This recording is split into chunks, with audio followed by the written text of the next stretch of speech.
Hello and welcome students in our channel that is lockdown classes.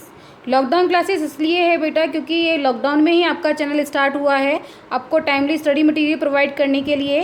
तो आज जो हम चैप्टर पढ़ रहे हैं that is the second chapter of class 10th history, that is nationalism in India. Bharat में राष्ट्रवाद पढ़ रहे हैं हम। इसकी अभी तक मैंने आपको 3 वीडियोज़ आपको प्रोवाइड कर चुकी हूँ और मुझे ये पूरा इसमें आपको है विश्वास कि आपने जो भी अभी तक पढ़ा है, पूरी होप है मुझे इसको लेकर के कि वो सब आपकी समझ में आ गया होगा और कोई कन्फ्यूज़न आपको नहीं रहा होगा। सो स्टूडेंट्स, आज स्टार्ट करते हैं हम। अभी हमने पढ़ रहे थे नॉन कॉपरेशन मूवमेंट, लेकिन अब एक दूसरा मूवमेंट हम इसकी तरफ जाने वाले हैं दैट इज़ सिविल डिसोबीडियंस। पहले ही देखते हैं कि जो हम नॉन कॉपरेशन मूवमेंट पढ़ रहे थे उसका क्या हुआ। आपने देखा कि किस तरीके से लोगों ने नॉन कॉपरेशन मूवमेंट को अपने अपने तरीके से स्वराज का मीनिंग निकाला था। गाँवों में के लोगों ने स्वराज का क्या मीनिंग रखा, शहरों में आदिवासी लोगों ने, सबकी नज़रों में स्वराज का अपना अलग अलग मीनिंग था। तो उसको लेकर के क्या नॉन कॉपरेशन मूवमेंट किस प्रकार से आगे बढ़ा। जैसे कि आप जानते ही हैं कि महात्मा गांधी जी ने मूवमेंट स्टार्ट करा, उनका एक धर्म था या एक उनका विचार था अहिंसा। अहिंसा को लेकर के उन्होंने इस मूवमेंट को स्टार्ट किया, लेकिन धीरे धीरे देखा गया कि कई जगह पर वॉयलेंट होते रहे, लोगों में लड़ाई झगड़ा होता रहा। ब्रिटिश गवर्नमेंट भी निहत्थे जो शांति से लोग मार्च करते थे, जो प्रदर्शन करते थे, उन लोगों के ऊपर लाठियाँ बरसाती थी, गोलियाँ चलाती थी, जैसे कि आपने जलियांवाला बाग में देखा आपने। तो जो इंडियंस थे, जो सत्याग्रही थे, उन्होंने भी ब्रिटिश की जो मूवमेंट्स थे जो कि उनके वॉयलेंट हो रहा था उसका भी उन्होंने उसी तरीके से जवाब दिया। उन्होंने भी ब्रिटिश गवर्नमेंट की पुलिस चौकियों को लूटना शुरू कर दिया, ऑफिस को जलाना शुरू कर दिया। तो इस तरीके से धीरे धीरे जो महात्मा गांधी जी का आइडिया था अहिंसा, वो सारा डिस्ट्रॉय होता चला गया। तो इसमें देखते हैं हम किस प्रकार से एक नया मूवमेंट स्टार्ट होगा।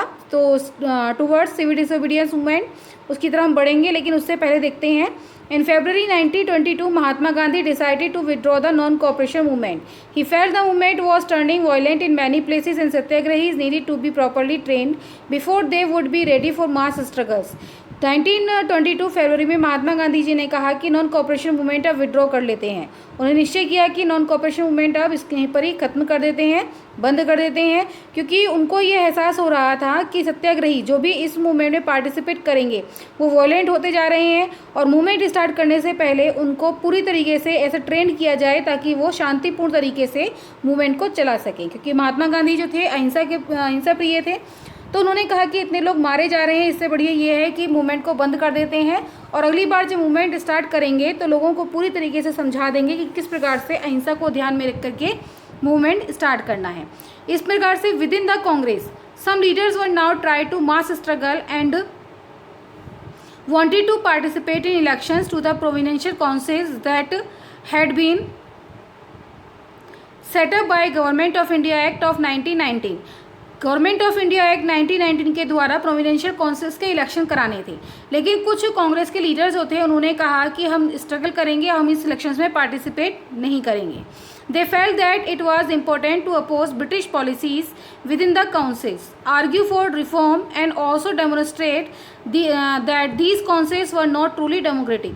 कुछ जो कांग्रेस के लीडर्स थे वो चाहते थे कि इन इलेक्शंस में पार्टिसिपेट किया जाए ताकि इलेक्शन में पार्टिसिपेट करके ब्रिटिश के जो काम है, काम करने का तरीका, उसी में रह करके ही ब्रिटिश पॉलिसीज़ का वो अपोज कर सकें और दिखा सकें कि जो आप भारत के लिए नीतियाँ बनाते हैं वो डेमोक्रेटिक नहीं है। वो अपने ही तरीके से आप नीतियाँ बनाते हैं, केवल बोला जाता है कि इलेक्शंस डेमोक्रेटिक हो रहे हैं, लेकिन ऐसा कुछ नहीं है। इसमें CR Das and Motilal Nehru form the Swaraj party within the Congress to argue for a return to council politics. इसमें कांग्रेस जो थी इस समय 2 गुटों में बढ़ चुकी थी। एक वो गुट था जिसमें कि कुछ लीडर्स थे वो चाहते थे कि इन काउंसिल्स के इलेक्शंस में पार्टिसिपेट करें, लेकिन कुछ लीडर्स थे जैसे कि जवाहरलाल नेहरू एंड सुभाष चंद्र बोस, वो चाहते थे कि इलेक्शन में पार्टिसिपेट ना करें। CR दास, मोतीलाल नेहरू दोनों ने मिलकर के स्वराज पार्टी की स्थापना करी कांग्रेस में रह करके ही, ताकि वो इन काउंसिल के इलेक्शंस में पार्टिसिपेट करके सरकार की नीतियों के बारे में जान सकें और उनका अपोज कर सकें। लेकिन महात्मा गांधी जी एंड जवाहरलाल नेहरू एंड सुभाष चंद्र बोस, वो दोनों इस इलेक्शन से बिल्कुल ही अलग रहना चाहते थे और उनका उद्देश्य था कि ऐसा कोई मास एजिटेशन हो, मीन्स कि मास ऐसा कोई मूवमेंट हो, बड़ा मूवमेंट, जिससे कि फुल इंडिपेंडेंस के लिए आवाज़ उठाई जा सके। In such a situation of internal debate and dissension, two factors again shaped Indian politics toward the late 1920s. इस उथल पुथल में ये चल रही थी, लोग बहस कर रहे थे कि भाई हमें इलेक्शन में पार्टिसिपेट करना चाहिए। एक ग्रुप कहता था कि पार्टिसिपेट करना चाहिए, दूसरा ग्रुप कहता था कि हमें पार्टिसिपेट नहीं करना चाहिए। तो ऐसी स्थिति में 1920 में भारतीय राजनीति में एक नई शेप जो थी, एक नया इसमें मोड़ आ गया, जिसके कि दो कारण थे। पहला कारण तो ये था, the first was the effect of world wide economic depression, कि फर्स्ट वर्ल्ड वॉर के बाद पूरे वर्ल्ड में आर्थिक मंदी आ चुकी थी। आर्थिक मंदी से पूरा वर्ल्ड जो था वो गुजर रहा था। Agriculture prices began to fall from 1926 and collapsed after 1930। कृषि की जो उनकी उपज का जो पैसा था, जो लोगों को मिलना चाहिए था, एग्रीकल्चर प्राइजेस जो थे वो बहुत डाउन हो चुके थे। 1926 से 1930 तक आते आते बहुत डाउन हो चुके थे। As the demand for agriculture goods fell and export decline, peasants found it difficult to sell their harvest and pay their revenue. जैसे कि देखा जाता है कि भाई कृषि की जो उपज थी वो सारी बेकार, उनकी कहीं बिक नहीं रही थी, क्योंकि आर्थिक मंदी छाई हुई थी, ना उनका कहीं फसल बाहर जा रही थी जिससे कि किसानों को पैसा मिल सके।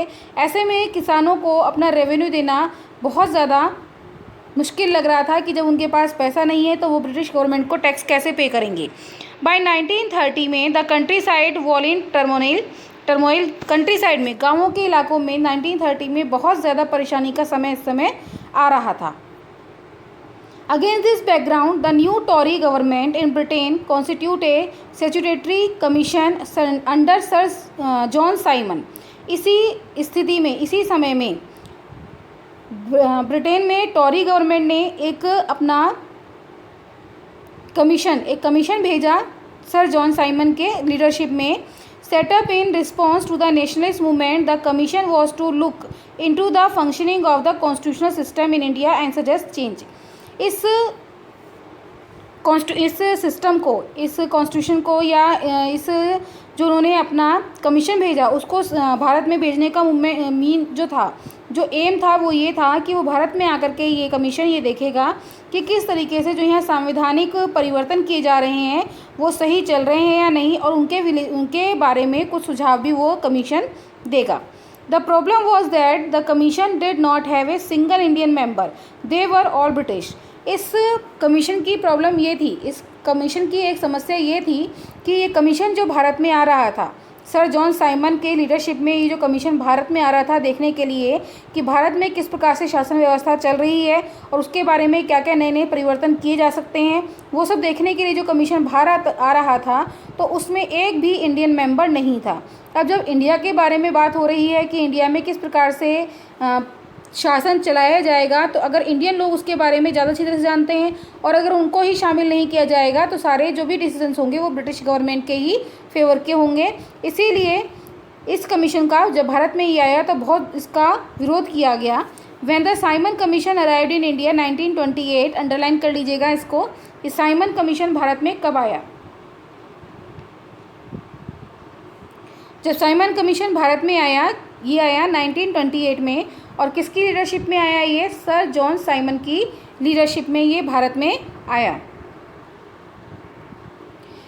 तो इसका लोगों ने गो बैक साइमन करके इसका स्वागत किया। लोगों ने कहा कि हमें साइमन कमीशन नहीं चाहिए, साइमन कमीशन जाओ, गो बैक साइमन कह करके सभी पार्टीज़ ने, जिसमें कि कांग्रेस, मुस्लिम लीग और सभी और भी छोटी पार्टीज शामिल थी, सभी ने इसका विरोध करना शुरू कर दिया।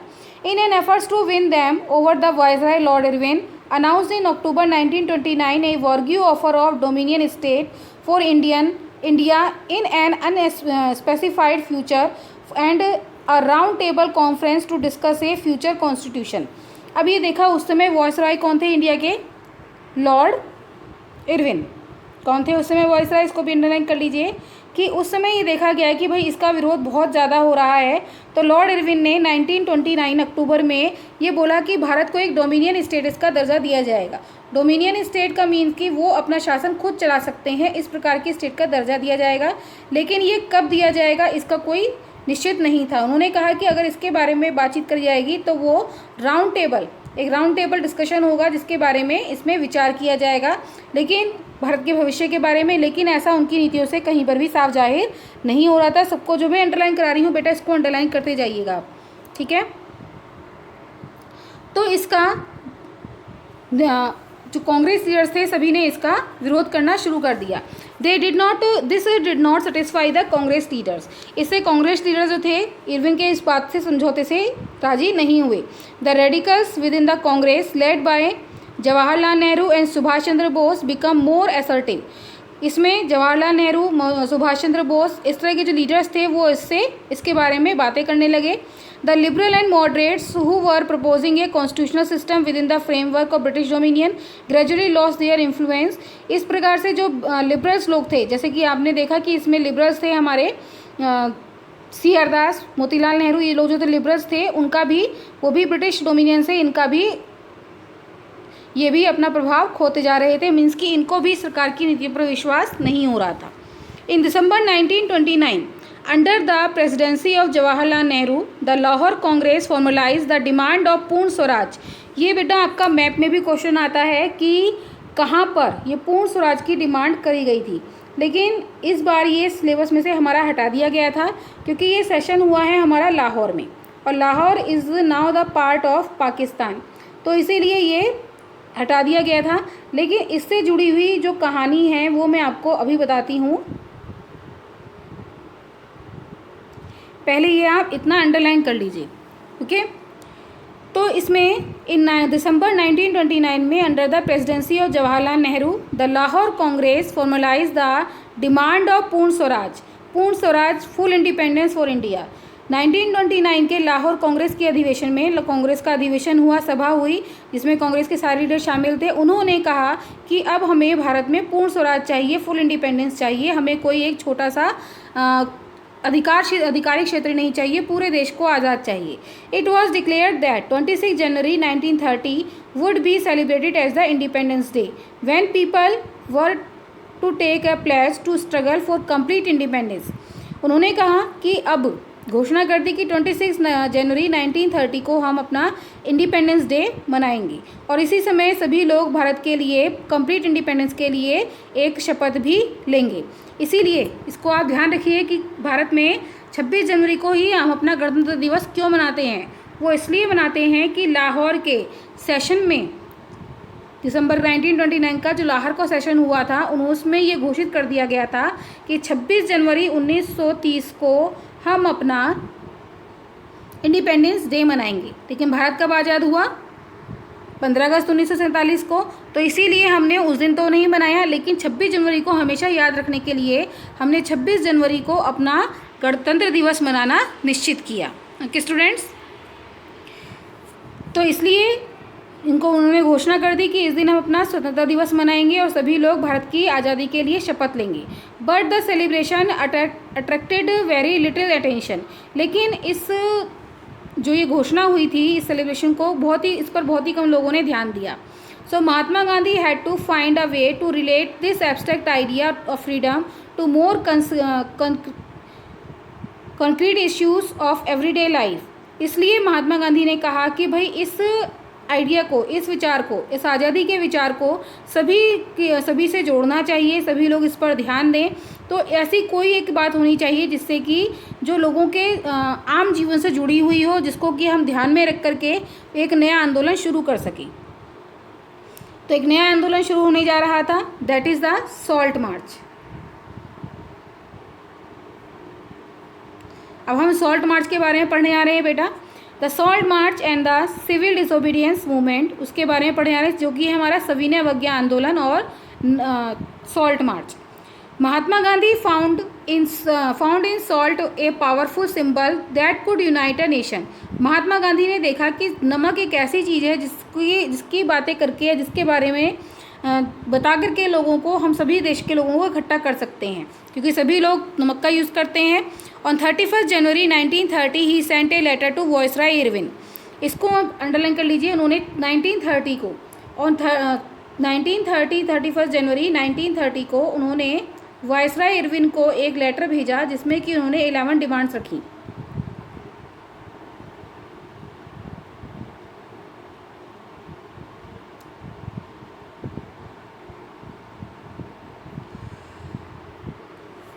On 31 January 1930 he sent a letter to Viceroy Irwin stating 11 demands, 11 demands रखी उसमें। Some of these were general interest, कुछ तो साधारण सी डिमांड थी उनकी, लेकिन other were specified demands to different classes, कुछ डिमांड्स थी अलग अलग वर्ग के लोगों के लिए, जैसे कि इंडस्ट्रीज लोगों से लेकर के पीजेंट तक, ये जो हमारे उद्योगपति होते हैं उनसे लेकर के किसानों तक के लिए, सभी के लिए अलग अलग उन्होंने डिमांड्स रखी। The idea was to make the demand wide ranging so that all classes within Indian society could identify with them and everyone could be brought together in a united companion। इस विचार को बनाने का ये था कि वो सभी वर्ग के लोगों को इसमें साथ लेके चल रहे थे, तो इसीलिए चाहते थे कि सभी लोगों की इसमें बातें हों ताकि सोसाइटी के सभी लोग इसके अंदर शामिल हो सके, सभी इकट्ठे होकर के इस कैंपेनिंग में भाग ले सकें। The most string of all was the demand to abolish the salt tax। इसमें जो सबसे बड़ी डिमांड थी वो ये थी सॉल्ट टैक्स को ख़त्म करने की। Salt was something consumed by rich and poor alike, दोनों ही समान रूप से, चाहे अमीर हो या गरीब हो, सभी सॉल्ट का इस्तेमाल करते हैं।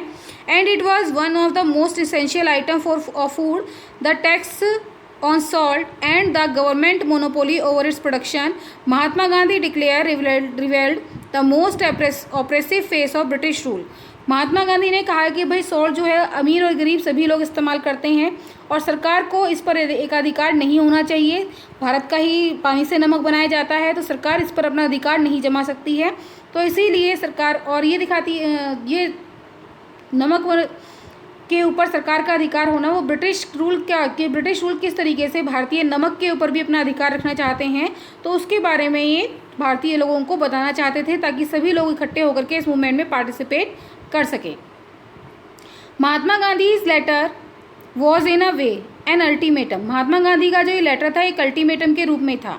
If the demands were not fulfilled by 11 मार्च, उन्होंने लिखा कि अगर ये डिमांड 11 मार्च तक फुलफिल नहीं होती है, सरकार इन डिमांड्स को नहीं मांगती है, तो सरकार एक सिविल डिसोबीडियंस मूवमेंट स्टार्ट कर देगी। कांग्रेस एक सिविल डिसोबीडियंस मूवमेंट स्टार्ट कर देगी। महात्मा गांधी ने कहा कि भाई जो इन्होंने 11 डिमांड्स उन्होंने लिख करके भेजी हैं वायसरॉय को, इरविन को, अगर वो 11 मार्च तक उन डिमांड्स को पूरा नहीं करता तो Congress civil disobedience movement campaigning start कर देगी।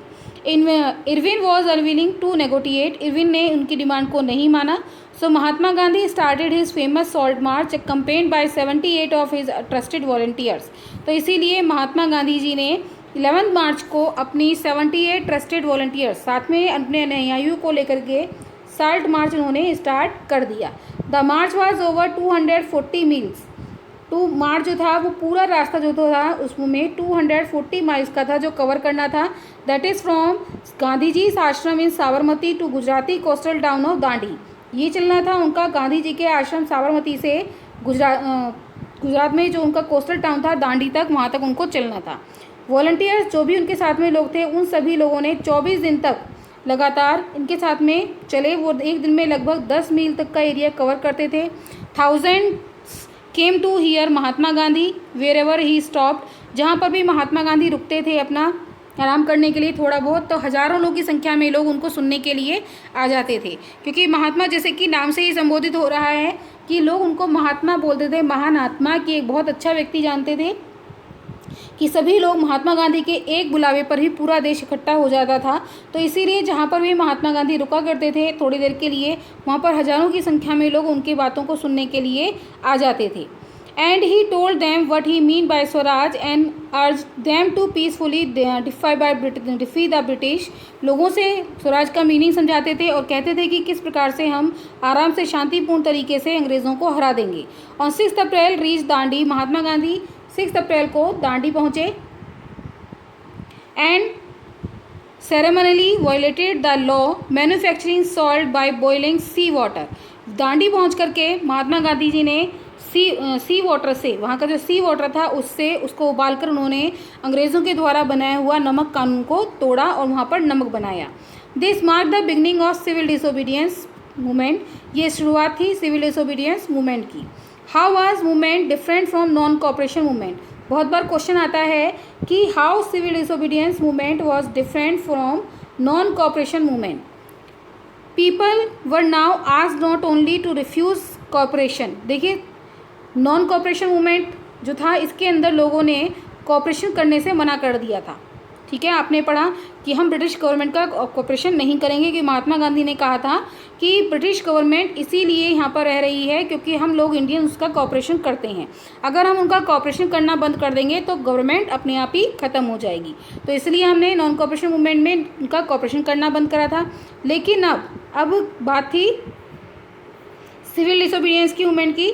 अब as they had done in 1921 to 1922 but also to break colonial laws. लेकिन अब हम क्या करने लगे थे कि इसमें सिविल डिसोबीडियंस मूवमेंट में कॉलोनियल लॉज को तोड़ने लगे थे। ये यहाँ पर अंडरलाइन कर लीजिएगा आप। Thousands in different parts of the country broke the salt law, manufactured salt and demonstrated in front of the government salt factories. हज़ारों की संख्या में लोग नमक कानून को तोड़ रहे थे। नमक बना करके सरकार की जो कंपनीज थी, फैक्ट्रीज जो थी, उन्हीं के सामने लोगों ने नमक बना करके उनके कानून को तोड़ना शुरू कर दिया। As the movement spread foreign clothes was boycotted and liquor shops were picketed. जैसे जैसे मूवमेंट फैलता चला गया, जो विदेशी कपड़ा था उसको बाइकआउट करने लगे, शराब की दुकानों को बंद किया जाने लगा। किसानों ने सरकार को जो चौकीदारी टैक्स वगैरह होता है, रेवेन्यू, उनको देने से मना कर दिया। विलेज के जो ऑफिशियल्स थे उन्होंने रिज़ाइन कर दिया। जो भी ऑफिसर वगैरह वहाँ पे काम करते थे ग्रामीण इलाकों में, सभी लोगों ने सरकार के लिए काम करना बंद कर दिया। And in many places forest people violated forest law going into reserve forest for collect wood and graze cattle.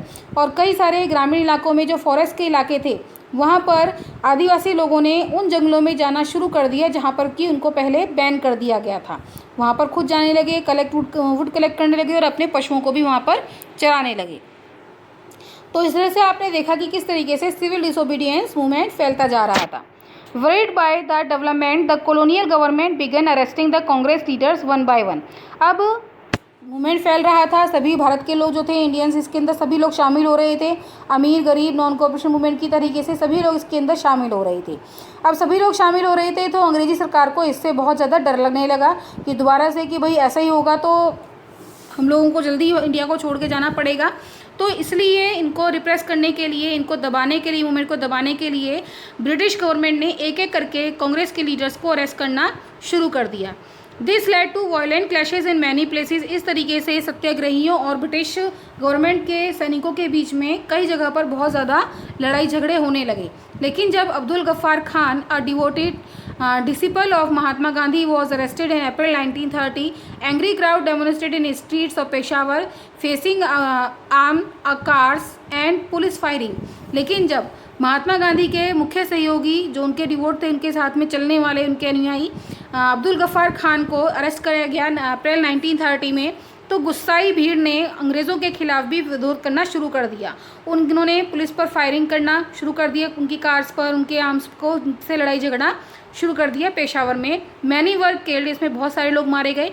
A month later when Mahatma Gandhi himself was arrested, industrial workers in Sholapur attack police post, municipal buildings, law courts and railway stations, all structures that symbolise British rule. एक महीने बाद जब महात्मा गांधी को भी गिरफ्तार कर लिया गया तो शोलापुर में सभी लोगों ने, इंडस्ट्रियल वर्कर्स वगैरह जो थे, उन सभी लोगों ने पुलिस पोस्ट पर अटैक करना शुरू कर दिया। बिल्डिंग्स को जो भी सिंबलाइज करती थी ब्रिटिश गवर्नमेंट को, उन सभी बिल्डिंग्स को जलाना शुरू कर दिया। इस रेलवे स्टेशन पर उन्होंने लड़ाई झगड़ा करना शुरू कर दिया, इनको जलाना शुरू कर दिया। A frightened government responded with a policy of brutal repression. Peaceful satyagrahis were attacked, women and children were beaten, and about 1 lakh people were arrested। और डरी हुई सरकार, जब ब्रिटिश गवर्नमेंट इस प्रकार से डर गई कि अब सत्याग्रही भी उन्हीं के तरीके से दमनकारी नीति का उपयोग कर रहे हैं, पुलिस स्टेशन को जला रहे हैं और रेलवे स्टेशन पर आग लगा रहे हैं, सभी जगह बिल्डिंग्स पर आग लगा रहे हैं, तो इससे डरी हुई जो ब्रिटिश गवर्नमेंट थी उसने हर तरीके से सत्याग्रहियों को दबाना शुरू कर दिया, उनको मारपीट करना शुरू कर दिया। पीसफुल सत्याग्रही जब भी, अगर ये हर जगह नहीं हो रहा था, कहीं कहीं वह पीसफुल सत्याग्रही यूज बड़े थे जिसमें कि बच्चे और औरतें भी शामिल हुआ करती थीं, उन्होंने उनको मारना शुरू कर दिया और लगभग 1 लाख लोगों को उन्होंने अरेस्ट कर लिया।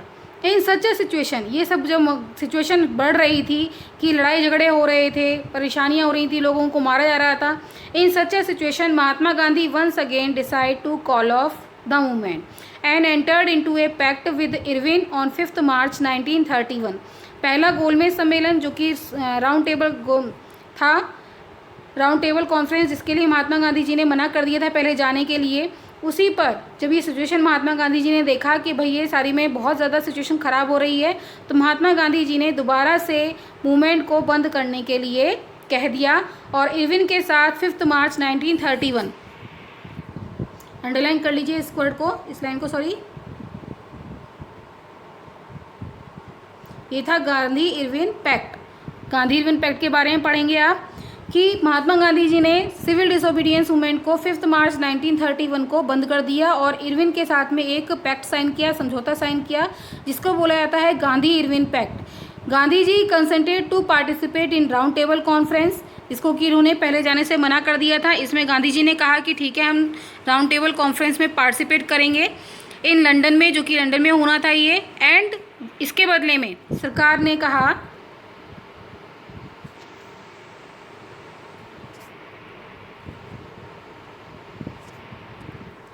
कि जाने के लिए कहा in London and the government agreed to release the political prisoners. Gandhi ji ने कहा कि ठीक है मैं मूवमेंट बंद कर रहा हूँ और अपनी बातों को लेकर के मैं लंदन में जो राउंड टेबल कॉन्फ्रेंस हो रहा है उसमें पार्टिसिपेट करने के लिए तैयार हूँ। तो इसके लिए इरविन ने, ब्रिटिश गवर्नमेंट ने कहा कि ठीक है अगर आप वहाँ जाते हैं तो हम आपके जो पॉलिटिकल प्रिजनर्स हैं, जिनको भी हमने जैसे कि गफ्फार खान, इनको सबको गिरफ्तार कर रखा था, कांग्रेस के और लीडर्स को, उन्होंने कहा कि इनको हम छोड़ देंगे। In December 1931 Gandhi ji went to London for the conference but the negotiation broke down and he return disappointed back. लेकिन वो जो जिस विचार से वो वहाँ गए थे उसके बारे में उनको कोई भी उसका पॉजिटिव रिजल्ट उनको नहीं मिला और वो दुखी होकर के इंडिया वापस आ गए। लेकिन जब भारत में वापस आए, back in India, he discovered that the government had begun a new cycle of repression.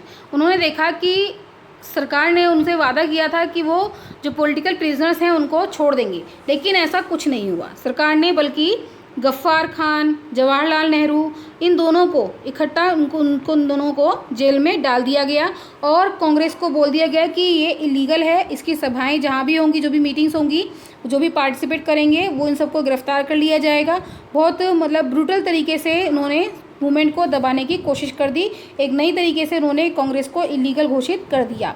With great apprehension Mahatma Gandhi relaunch the civil disobedience movement. Mahatma Gandhi ने देखा कि भाई ये तो उल्टा ही हो गया कि मैंने तो इनकी बात मानी कि वहाँ जाकर के कुछ इसका फ़ायदा होगा, लेकिन ब्रिटिश गवर्नमेंट विश्वास के लायक नहीं है। तो इसीलिए महात्मा गांधी जी ने दोबारा से सिविल डिसोबीडियंस मूवमेंट स्टार्ट कर दिया। For over a year the movement continue but by 1934 it lost its momentum. एक साल तक ये मूवमेंट चला, लेकिन 1934 में ये इस मूवमेंट में ज़्यादा लोगों ने पार्टिसिपेट नहीं किया। हाउ पार्टिसिपेंट सादा मूवमेंट, कि इस मूवमेंट को लोगों ने किस तरीके से देखा, उसके बारे में हम अब नेक्स्ट क्लास में पढ़ेंगे। नेक्स्ट जो आपकी वीडियो होगी उसके बारे में बाद में पढ़ेंगे। Okay students, take care and good bye.